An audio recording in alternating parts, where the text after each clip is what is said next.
ये हमारा 4th topic है। हम अपने 3 टॉपिक कंप्लीट कर चुके हैं, सेक्सुअल रिप्रोडक्शन, वेजिटेटिव प्रोपगेशन और टिश्यू कल्चर। और हमारी 4th टॉपिक स्टार्ट हो रहा है sexual reproduction in flowering plant, जो कि रिप्रोडक्शन से ही रिलेटेड है। और यहाँ पे आज आ गया है सेक्सुअल रिप्रोडक्शन। आपको पता होना चाहिए प्लांट किंगडम में जो आवृत्तबीजी पौधे होते हैं, यानी कि जो एंजियोस्पर्म होते हैं, एंजियोस्पर्म, अब आप कहेंगे एंजियोस्पर्म क्या होता है, तो ये वो पौधे होते हैं जिनमें कवर्ड वाले बीज पाए जाते हैं, सीड पाए जाते हैं। जबकि जो जिम्नोस्पर्म है वो अनावृत्तबीजी कहलाते हैं, जिनमें नेक्ड सीड होते हैं। तो ये आवृत्तबीजी पौधे हैं। क्योंकि आवृत्तबीजी पौधों में फ्लावर्स पाए जाते हैं, इसलिए ये प्लांट किंगडम में बहुत ही इम्पोर्टेंस होते हैं, बहुत ही ज़्यादा ये महत्वपूर्ण होते हैं। क्यों होते हैं बता दिया अभी मैंने आपको। अगर देखा जाए तो सेक्सुअल रिप्रोडक्शन जो कि फ्लावरिंग प्लांट्स में होता है, इनमें जो फ्लावर्स होते हैं यही इस रिप्रोडक्शन में मेन भूमिका निभाते हैं, क्योंकि यहीं पे प्रजनन अंग पाए जाते हैं। ये जो फ्लावर्स हैं इसमें ही किसी भी सेक्सुअल रिप्रोडक्शन के लिए मेल एंड फीमेल पार्ट्स आपको देखने को मिल जाते हैं। फ्लावर यदि यूनिसेक्सुअल है तो उसमें सिर्फ एक ही रिप्रोडक्टिव पार्ट पाया जाएगा। यदि फ्लावर बाइसेक्सुअल है तो उसमें मेल एंड फीमेल दोनों ही पार्ट हमें देखने को मिल जाते हैं। अब आप कहेंगे मैम यूनिसेक्सुअल फ्लावर्स कौन से होते हैं या प्लांट कौन से होते हैं और बाइसेक्सुअल प्लांट्स कौन से होते हैं।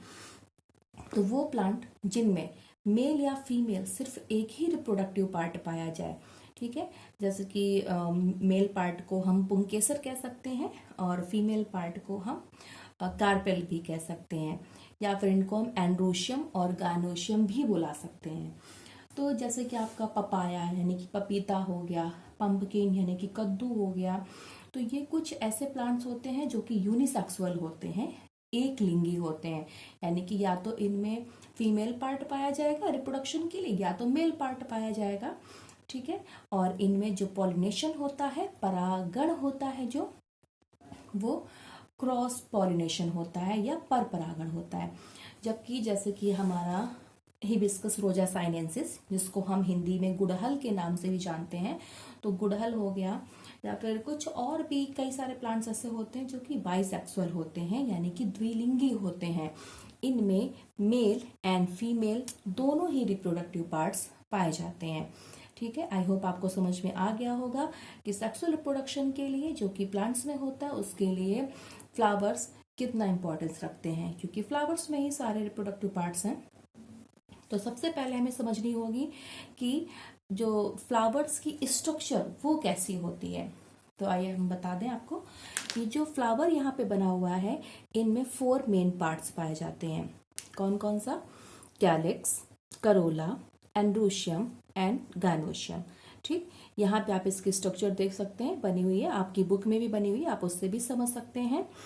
तो जो यहाँ पे कैलिक्स है, ये आप देखते हैं फ्लावर में जो नीचे की ओर ग्रीन वाला पार्ट होता है, इसको हम कैलिक्स बोलते हैं, या हिंदी में इसको हम बाह्यदल पुंज के नाम से जानते हैं। इसका फंक्शन भी समझते चलना है हमको। इसका फंक्शन या इसका काम होता है जब फूल कली अवस्था में होता है, तो आपने देखा होगा जो कली होती है पूरी ग्रीन होती है, क्योंकि ये जो है पंखुड़ियाँ ये पूरी बंद होती हैं इस कैलिक्स के अंदर, ठीक है। तो ये कैलिक्स है, या इसको हम हिंदी में बाह्यदल पुंज बोलते हैं, जो कि कई सारे सेपल से मिलकर के बनी होती है। सेपल को हम हिंदी में बाह्यदल बोलते हैं, ठीक है, और कैलिक्स को हम बाह्यदल पुंज बोलते हैं, ठीक। तो ये इसका सिंगुलर है सेपल, और प्लूरल क्या हो जाएगा? कैलिक्स, ठीक। आई होप आपको कैलिक्स का फंक्शन समझ में आ गया होगा। काम क्या है? फ्लावर्स की प्रोटेक्शन करना, सुरक्षा प्रदान करना। कब? जब वो कली अवस्था में होता है, ठीक। और या इस टाइम पे ये इसको बेस प्रदान करता, आधार प्रदान करता है। इसके बाद में सेकेंड इसका भाग है करोला, ठीक। करोला, ये जो फ्लावर का जो कलरफुल भाग होता है, रंगीन भाग जो होता है, उसको हम करोला बोलते हैं, या हम हिंदी में दलपुंज के नाम से जानते हैं। करोला ये इसका प्लूरल यानी कि बहुवचन रूप है, जबकि इसका सिंगुलर रूप जो होता है पीटल होता है, यानी कि फूल में, फ्लावर में जो एक पंखुड़ी होती है उसको हम पीटल कहते हैं या फिर दल बोलते हैं। आपको बात समझ में आ रही है? जब कई सारे पीटल्स यानी पंखुड़ियों को हम मिला करके बात करते हैं तब वो करोला कहलाता है, और जब सिर्फ एक पंखुड़ी की बात करेंगे तो वो पीटल कहलाएगी या दल कहलाएगा। इसके बाद में इसका क्या काम होता है, ये जो है कलरफुल होते हैं और काफ़ी इसमें स्मेल भी पाई जाती है, कुछ फ्लावर में स्मेल भी काफ़ी स्ट्रॉन्ग होती है। इनका काम होता है इंसेक्ट को आकर्षित करने का, अट्रैक्ट करने का। इंसेक्ट यानी कि जो कीड़े मकोड़े होते, कीट होते हैं, उनको अपनी ओर आकर्षित करते हैं। क्यों करते हैं ये आपको आगे मालूम पड़ेगा, क्योंकि ये पीटल्स जो हैं बहुत ही इंपॉर्टेंट रोल अदा करते हैं सेक्सुअल रिप्रोडक्शन के लिए, और कीटों को आकर्षित करने का भी एक बहुत ही महत्वपूर्ण रीज़न है, वो मैं आपको बाद में बताऊंगी।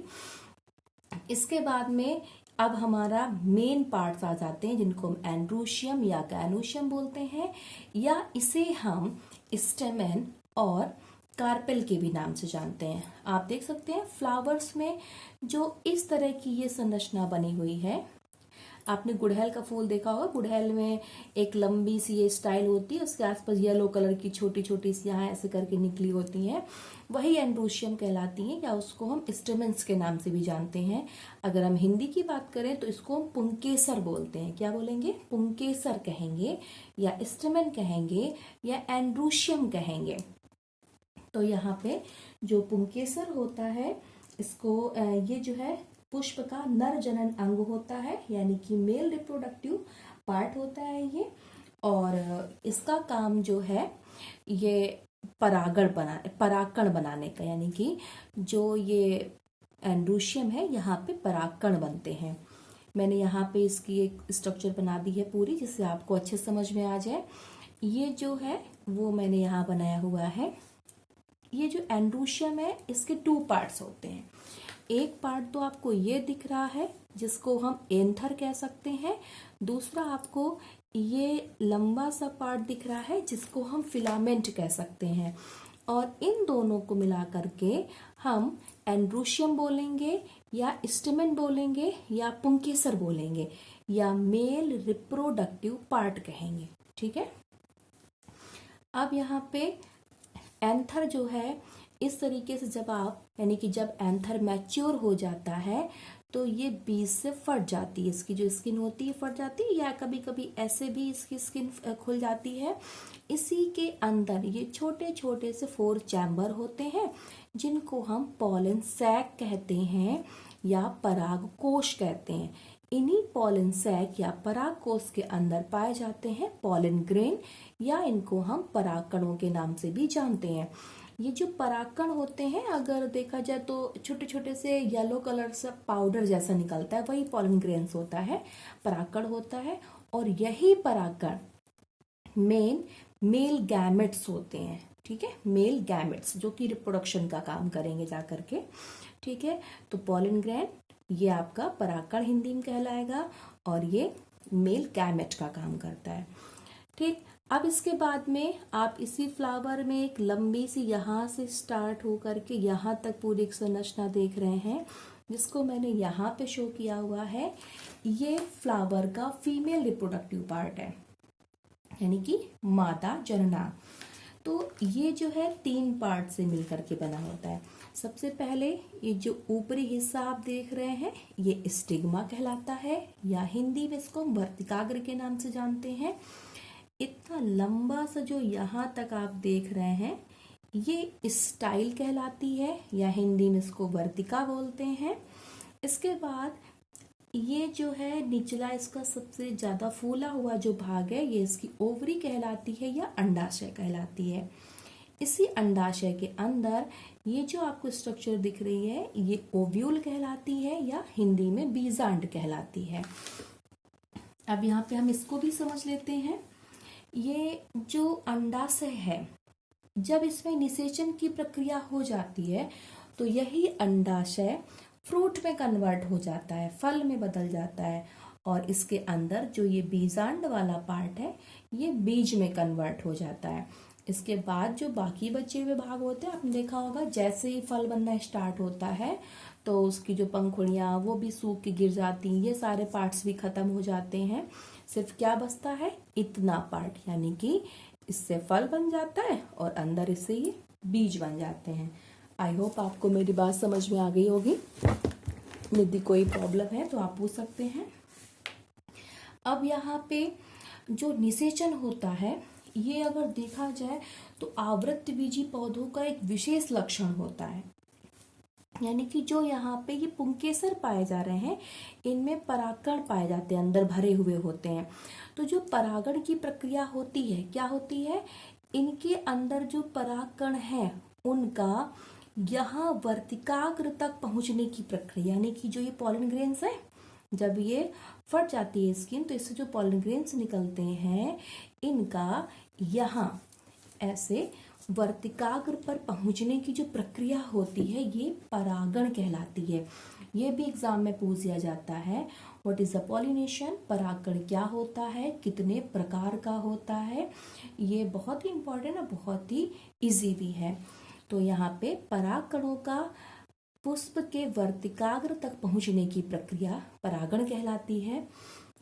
और जो परागकण होता है अब इससे यहाँ स्टाइल से होता हुआ ऐसे अंडाशय में प्रवेश करता है और अंडाशय से अंदर ये कहाँ जाता है, ये देखिए बीजांड है ये, और ये जो ओपन पार्ट है ये इसका बीजांड द्वार है।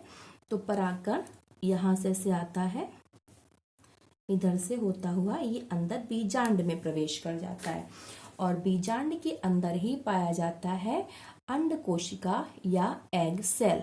ठीक, और जैसे ही ये परागकण अंड कोशिका से मिल जाता है तो यह प्रक्रिया कहलाती है फर्टिलाइजेशन, यानी कि निषेचन।